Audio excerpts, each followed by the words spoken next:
Hello everyone! Today I get to cross another item off my to-do list because I finally reread Sense and Sensibility by Jane Austen, and now I can share some of my thoughts on it. I'm not going to talk about any films or miniseries here. I will cover at least a couple adaptations at some point in the future, but in this video, I'm only focusing on the book.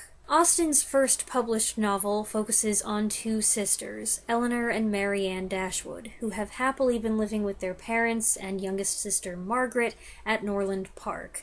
When the father gets ill, he entreats his son and heir John from a previous marriage to provide generously for the sisters after his death. But it doesn't take much for John's greedy wife Fanny to convince him that the bare minimum will be sufficient. John and Fanny take over the park after the father dies, and seeing that Eleanor is getting a little too friendly with her brother Edward Ferrars, Fanny decrees the Dashwoods must go. They exchange their spacious home for a modest cottage that they can afford many miles away. Eleanor endeavors to conceal the disappointment she feels over her separation from Edward, while Mary Ann catches the attention of two of their new neighbors, serious Colonel Brandon and charming Mr. Willoughby. Like I said, this was a reread for me, and I was surprised by some of my reactions. Well, I was surprised, and I was not surprised, because I've had a little trouble with Sense and Sensibility in the past. The first time I tried it, I got so far and I ended up abandoning it, which baffled me because I had read a few other Austen novels by that point, and I was already familiar with the story from seeing the 1995 film. I tried again in 2015, this time with success. I finished the book, but I still didn't love it. And now, after this second complete reading, I have to admit, I find Sense and Sensibility hard to get through. For one thing, the quality just isn't on par with Austen's later books. It isn't as smooth or as witty, there are long stretches where very little is happening, and there's too much telling instead of showing, especially where some relationships are concerned. Readers have to fill in an awful lot of gaps. Now, it's not a bad book by any stretch, and it is impressive how Austen manages to juggle two heroines, two heroes, a bad girl and a bad boy, generating separate conflicts and requiring separate resolutions. And she juggles all of that just fine. But there's something clunky about the writing. One little nitpicky thing is that I kept getting hung up on her repeated usage of the word amiable. That's an Austen word, her characters say it a lot, while we hardly ever use it. That's fine, but it's everywhere in this book. Agreeable pops up a lot too, but amiable, I felt like, come on, Jane, surely we could find some other descriptors. For another thing, the story doesn't hold my interest as well, and that's partly because I'm already familiar with it. I know what the deal is with Willoughby. I know how all of that will turn out. So that whole phase of the book, which goes on for so long, while Mary Ann is waiting and wondering and fretting, is tedious to me. I don't have this issue when I reread Pride and Prejudice, or Emma, or Persuasion, and with those it's the same thing. I saw an adaptation first, and then eventually I read the book, and then I saw more adaptations, and reread the books, and they never get tired. The characters don't get stale. That wasn't the case here. The third thing is that Mary Ann Dashwood, most of the time, is an irritating character, and she is the center of the book. Eleanor is the viewpoint character, more or less. She is the primary heroine, but really, the focus is on Mary Ann most of the time. Eleanor, age 19, is the rational one in the family. She's responsible, disciplined. She uses her intellect to navigate every situation that comes her way. Mary Ann, age 16 when the book starts, is emotional, romantic, lively, impulsive, reactive. She knows no moderation. Her highs are extremely high, her lows extremely low. The sisters are meant to be opposites. Reason versus passion, logic versus emotion. One conceals her feelings, the other broadcasts them. Eleanor represents sense, and Marianne represents sensibility, which is another word modern readers never use, and I bet if people had to guess what it meant, most of them would say it has something to do with being sensible, but that's wrong. It actually has to do with sensitivity. Merriam-Webster defines it as the ability to receive sensations or sensitiveness and peculiar susceptibility to a pleasurable or painful impression, as from praise or a slight. Though you're not necessarily supposed to root for one sister over the other, it's abundantly clear which one Austen is more critical of. Take this description, which sounds tongue-in-cheek to me, of how Marianne behaves after Willoughby's abrupt departure. The evening passed off in the equal indulgence of feeling. She played over every favorite song that she had been used to play to Willoughby, every air in which their voices had been oftenest joined, and sat at the instrument gazing on every line of music that he had written out for her, till her heart was so heavy that no farther sadness could be gained, and this nourishment of grief was every day applied. She spent whole hours at the pianoforte, alternately singing and crying, her voice often totally suspended by her tears. In books, too, as well as in music, she courted the misery which a contrast between the past and present was certain of giving. She read nothing but what they had been used to read together. Marianne is often foolish, thoughtless, and rude. She says and does some ridiculous and cringy things, and when Willoughby is around, he encourages her inconsiderate and judgmental behavior. This is a cautionary tale. Her impetuosity and excessive feeling bring Marianne severe heartache and public embarrassment, and it's not until close to the end of the book that she mellows out. The moral of the story is clear. She must learn to temper her emotions and discard some of her immature ideals, like her opinion that a person can only fall in love once, or her insistence that your ideal mate must be someone who has the exact same likes and dislikes. I can't be too critical of her for that one, because I used to hold that opinion myself when I was a silly teenager. If you're in the right mood, a lot of the outrageous things that she says are funny, like when she declares that at my time of life, opinions are tolerably fixed. It is not likely that I should now see or hear anything to change them. She's 17. Or when she talks about Colonel Brandon like he's a decrepit old man just because he's mentioned some pain in his shoulder.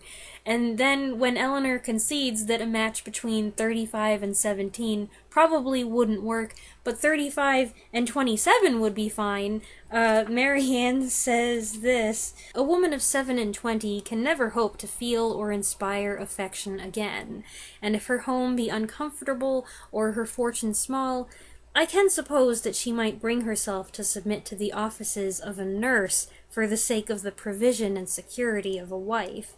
In his marrying such a woman, therefore, there would be nothing unsuitable. It would be a compact of convenience, and the world would be satisfied. In my eyes, it would be no marriage at all, but that would be nothing. To me, it would seem only a commercial exchange in which each wished to be benefited at the expense of the other." Ouch! So, she does make me laugh sometimes, but, for the most part, she annoys me. And the more irritable she gets in the story, the more irritable I get reading it. As for Eleanor, the main heroine here, who I've often lumped, inaccurately perhaps, with Persuasion's Anne Elliot, I do like her. I admire Eleanor's forbearance and her faithfulness.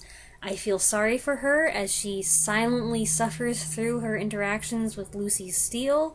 She takes the shock of Edward's secret betrothal like a champ, and in that sticky moment when she's confronted with the news and she has to control her emotions and hide what she's feeling, I think she shows that her best quality isn't her good sense or her practicality, but her composure. However, I don't embrace the character the way I would like to. There were times when Eleanor drops a good-natured but pragmatic one-liner in response to one of Marianne's absurd proclamations, and she just sounded like a wet blanket. And also, I started to feel like she's kind of a goody two-shoes. She's frequently judging people, looking down on them, refusing to answer when they say something stupid, and it's like, I get it, she does have to endure some wildly inane and vapid conversations with dumb and impertinent people, but it also makes her sound kind of conceited. I did really like this quotation: "No poverty of any kind, except of conversation, appeared, but there the deficiency was considerable. John Dashwood had not much to say for himself that was worth hearing, and his wife had still less. But there was no peculiar disgrace in this, for it was very much the case with the chief of their visitors, who almost all labored under one or other of these disqualifications for being agreeable: want of sense, either natural or improved, want of elegance, want of spirits, or want of temper." As for Eleanor's love story, it's pretty lackluster. Her love interest is Edward, who we're told is a good, kind man, albeit a bit dull and reserved. We don't spend much time getting to know him ourselves, which I find dissatisfying. What I do see of him, I'm not impressed. I'd say he's a drip, and I mean that in the old-fashioned slang sense. His getting himself engaged to Lucy Steele also doesn't reflect well on him, in my opinion. He was 4 years younger then, but I still feel like, hello, what were you thinking? Eleanor doesn't hold it against him, though. She focuses on how honorable he is for standing by the engagement and not jilting his fiancée. And yes, that is the gentlemanly thing to do. I still think he's kind of an idiot for getting engaged to her in the first place. The hero in Marianne's storyline is Colonel Brandon. For most of the book, she has zero interest in him. She makes fun of him, ignores him, runs away from him, spends most of her time making a fool of herself over Willoughby, and yet after all that, she ends up with him. How does that work? It's a valid question, because we see very little of Marianne's feelings for him taking a more romantic turn, and that's why that's one area where the adaptations take liberties. They have to add things in, because Austen gave us so little. Marianne being hung up on Willoughby creates an unrequited love situation which endears the sad-looking colonel to the reader. Not that I warm to him the way I do some other heroes, but as the book goes on and we see how solicitous and kind he is, and then we see proof that he's a man of humility, decency, and action, it's undeniable. Colonel Brandon is the catch here. Frankly, I think he deserves better than Marianne, or at least the Marianne of the first 80% of the book. Were he not so besotted with her, and were Eleanor not already so attached to Edward? Why? The two of them might have made a good couple. I tend to agree with Mrs. Jennings here.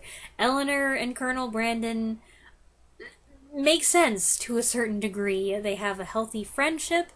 Austen sure gives them a lot of scenes together, and they're well matched in terms of intelligence and temperament. If this was the real world, if this were real 18th century England, 18th century, 19th century, whatever, I can see these two people being like, you know what? We get along very well. Let's get married. We'll probably be happy together. And they would. But this is a novel, and it's a romantic novel, so there's no spark between them, and that means no dice. On the flip side, Edward and Marianne, they have a nice playful dynamic. It's not romantic chemistry at all, but they have some really fun interactions with each other, and it's more than you see between Eleanor and Edward, or Marianne and Colonel Brandon. Go figure! In Willoughby, Austen presents her first of many cads, the handsome and charming young man who makes everybody fall in love with him, who leaves broken hearts and damaged reputations in his wake while he chases after money. Willoughby is the precursor to Wickham, and the whole situation with Brandon and Eliza is basically a blueprint for Darcy and Georgiana. Is Willoughby the main villain, though, as Wickham is in Pride and Prejudice? When he exits the narrative for a stretch, he passes the antagonist baton to that little minx Lucy Steele and her moronic sister, and sometimes Fanny Dashwood. And Lucy is a more active villain.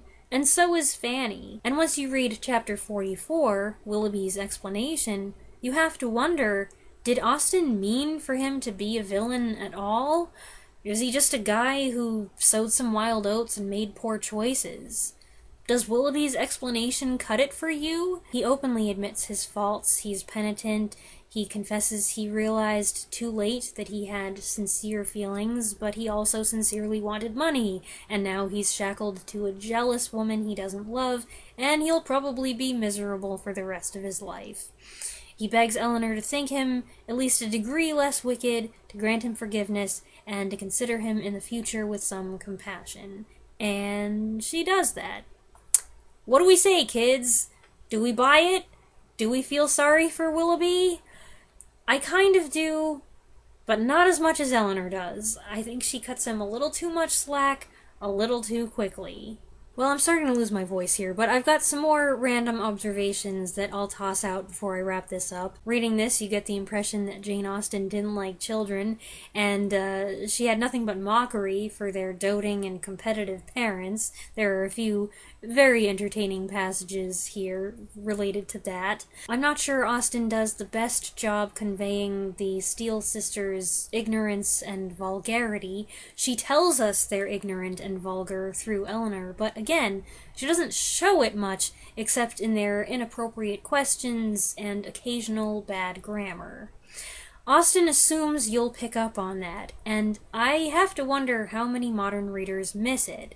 I don't mean because nobody these days knows how to read and write properly, but because there are already some differences in the grammar and spelling of Austen's time versus our own, so I bet some readers see these things and just figure it's normal for the time. There are quite a lot of rude characters in this story, but at least a couple of them turn out to be not so bad, namely Mrs. Jennings and Mr. Palmer. Mrs. Jennings is a nosy, interfering, uncouth old woman who doesn't care if her teasing makes other people uncomfortable. However, her kindness and generosity redeem her. For a while, you can't stand her, she's just awful, but later, when Marianne is being so ungrateful toward her, and you know how nice and giving she is being, I found the tables had turned. A similar thing happens with Mr. Palmer. The Palmers are one of Austen's weirdest couples.